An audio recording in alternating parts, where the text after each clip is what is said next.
जब पश्चिम एशिया की राजनीति में हलचल तेज होती है तो दुनिया के बड़े देशों की हर चाल पर नजरें टिक जाती हैं। हाल के दिनों में ऐसा ही एक घटनाक्रम सामने आया जिसने अंतर्राष्ट्रीय राजनीति में नई चर्चा छेड़ दी है। मामला है भारत के प्रधानमंत्री नरेंद्र मोदी का इजरायल दौरा।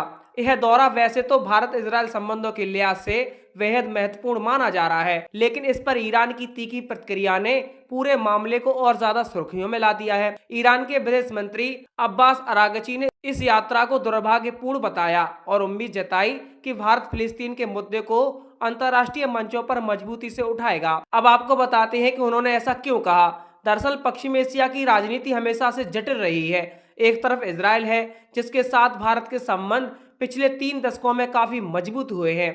दूसरी तरफ फिलिस्तीन का मुद्दा है जिसे लेकर कई मुस्लिम देश, खास तौर पर ईरान, लंबे समय से आवाज उठाते रहे हैं। भारत की नीति लंबे समय से संतुलन की रही है। एक तरफ इजरायल के साथ रणनीतिक साझेदारी और दूसरी तरफ फिलिस्तीन के अधिकारों का समर्थन। लेकिन जब प्रधानमंत्री नरेंद्र मोदी इजरायल की यात्रा पर पहुंचे तो ईरान की तरफ से आई प्रतिक्रिया ने यह सवाल खड़ा कर दिया कि आखिर पश्चिम एशिया की बदलती राजनीति में भारत की भूमिका क्या है। प्रधानमंत्री मोदी का यह दौरा इसलिए भी खास था क्योंकि भारत और इजरायल के बीच पिछले कुछ वर्षों में रक्षा, तकनीक, कृषि और साइबर सुरक्षा जैसे क्षेत्रों में सहयोग काफी तेजी से बढ़ा है। इजरायल के प्रधानमंत्री बेंजामिन नेतन्याहू ने मोदी का बेहद गर्मजोशी से स्वागत किया। दोनों नेताओं की मुलाकात को दुनिया भर के मीडिया ने कवर किया। कई विश्लेषकों का मानना है कि भारत और इजरायल के बीच बढ़ती नजदीकी पश्चिम एशिया के भू राजनीतिक समीकरणों को भी प्रभावित कर सकती है। लेकिन इस बीच ईरान की प्रतिक्रिया ने पूरे मामले को और दिलचस्प बना दिया। ईरान के विदेश मंत्री अब्बास अरागची ने कहा कि भारत एक महत्वपूर्ण देश है और उसकी विदेश नीति का प्रभाव अंतर्राष्ट्रीय राजनीति पर पड़ता है। उन्होंने कहा कि भारत और ईरान के बीच लंबे समय से ऐतिहासिक और सांस्कृतिक संबंध रहे हैं, इसलिए ईरान को उम्मीद है कि भारत पश्चिम एशिया के मुद्दों पर संतुलित रुख अपनाएगा।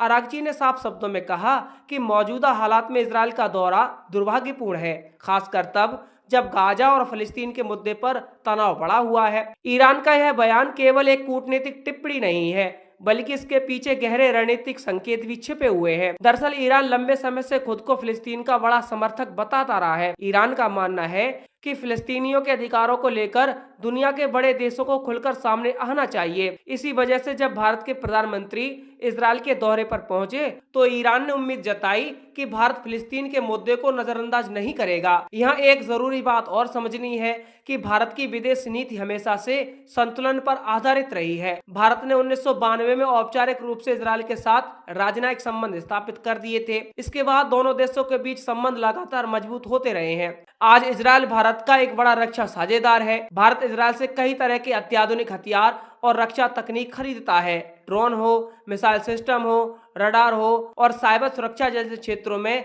दोनों देशों के बीच गहरा सहयोग बढ़ा है। लेकिन इसके साथ ही भारत ने फिलिस्तीन के मुद्दे पर भी अपनी पारंपरिक नीति बनाए रखी है। भारत लंबे समय से दो राष्ट्र समाधान यानी 2 स्टेट सॉल्यूशन का समर्थन करता रहा है। इसका मतलब है कि भारत चाहता है कि इजरायल और फिलिस्तीन दोनों स्वतंत्र राष्ट्र के रूप में अस्तित्व में आ रहे हैं और शांति के साथ साथ साथ रहे हैं। प्रधानमंत्री मोदी के इजरायल दौरे के दौरान भी इस नीति की झलक देखने को मिली। इजरायल की संसद में दिए गए अपने भाषण में भी मोदी ने आतंकवाद के खिलाफ कड़ा रुख अपनाने की बात कही, लेकिन साथ ही गाजा और फिलिस्तीन के मुद्दे पर शांति और स्थिरता की आवश्यकता पर भी जोर दिया। उन्होंने कहा कि भारत हमेशा से संवाद और कूटनीति के जरिए समस्याओं के समाधान में विश्वास करता है। यह बयान इस बात का संकेत था कि भारत इजरायल के साथ अपने रणनीतिक संबंधों को मजबूत करना चाहता है, लेकिन साथ ही फिलिस्तीन के मुद्दे को पूरी तरह नजरअंदाज भी नहीं करना चाहता। यही वजह है कि भारत की विदेश नीति को अक्सर संतुलन कूटनीति कहा जाता है। हालांकि अंतर्राष्ट्रीय राजनीति में हर कदम का असर बड़ा पड़ता है।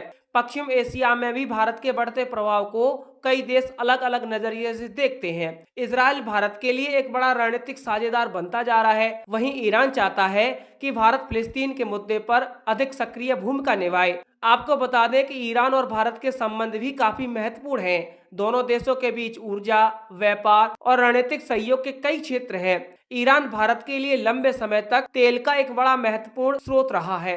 इसके अलावा चाबहार बंदरगाह परियोजना भी भारत और ईरान के बीच सहयोग का एक बड़ा उदाहरण है। यह परियोजना भारत को अफगानिस्तान और मध्य एशिया तक पहुंचने का महत्वपूर्ण रास्ता देती है। इसी वजह से भारत के लिए ईरान भी एक महत्वपूर्ण साझेदार है। लेकिन दूसरी तरफ इजराइल के साथ बढ़ते संबंध भी भारत के लिए रणनीतिक दृष्टि से बेहद अहम है। इसलिए भारत की कोशिश रहती है कि वह दोनों देशों के साथ संतुलित संबंध बनाए रखे। प्रधानमंत्री मोदी का इजरायल दौरा कई मायनों में ऐतिहासिक माना जा रहा है। इस दौरे के दौरान दोनों देशों के बीच कई महत्वपूर्ण समझौते और साझेदारी की घोषणा हुई। कृषि तकनीक, जल प्रबंधन, स्टार्टअप सहयोग और रक्षा तकनीक जैसे क्षेत्रों में सहयोग को और मजबूत करने पर चर्चा हुई। इजरायल के प्रधानमंत्री बेंजामिन नेतन्याहू ने मोदी की जमकर तारीफ की और भारत को एक उभरती हुई वैश्विक शक्ति बताया। उन्होंने कहा कि भारत और इजरायल के बीच दोस्ती केवल रणनीतिक साझेदारी की नहीं, बल्कि है साझा मूल्यों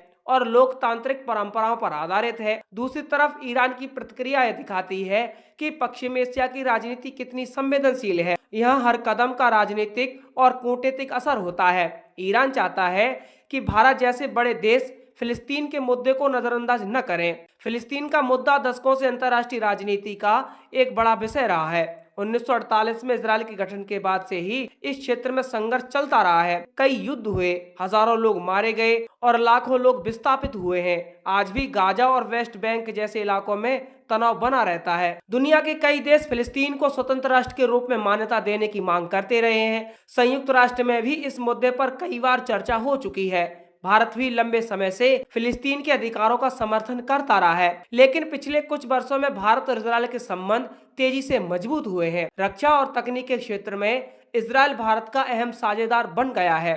यही वजह है कि भारत की विदेशी नीति अब पहले से कहीं ज्यादा संतुलन और रणनीतिक सोच पर आधारित दिखाई देती है। ईरान के विदेश मंत्री का बयान इसी पृष्ठभूमि में आया है। उन्होंने कहा कि भारत एक जिम्मेदार और प्रभावशाली देश है और उसे फिलिस्तीन के मुद्दे को उठाने में भूमिका निभानी चाहिए। उन्होंने उम्मीद जताई कि भारत अपनी ऐतिहासिक नीति के अनुसार फिलिस्तीन के अधिकारों का समर्थन करता रहेगा। यह बयान एक तरह से कूटनीतिक संदेश भी माना जा रहा है। ईरान भारत के साथ अपने संबंधों को मजबूत रखना चाहता है, लेकिन साथ ही वह चाहता है कि भारत पश्चिम एशिया के मुद्दे पर संतुलन बनाए रखे। विश्लेषकों का मानना है कि आने वाले समय में भारत की भूमिका पश्चिम एशिया की राजनीति में और महत्वपूर्ण हो सकती है। भारत के इजरायल, ईरान, सऊदी अरब और संयुक्त अरब अमीरात जैसे कई देशों के साथ अच्छे संबंध हैं। इसीलिए भारत एक ऐसा देश बन सकता है जो क्षेत्रीय तनाव को कम करने में मध्यस्थ की भूमिका निभा सके। प्रधानमंत्री मोदी की विदेश नीति को भी इसी संदर्भ में देखा जाता है। पिछले कुछ वर्षों में भारत ने पश्चिम एशिया के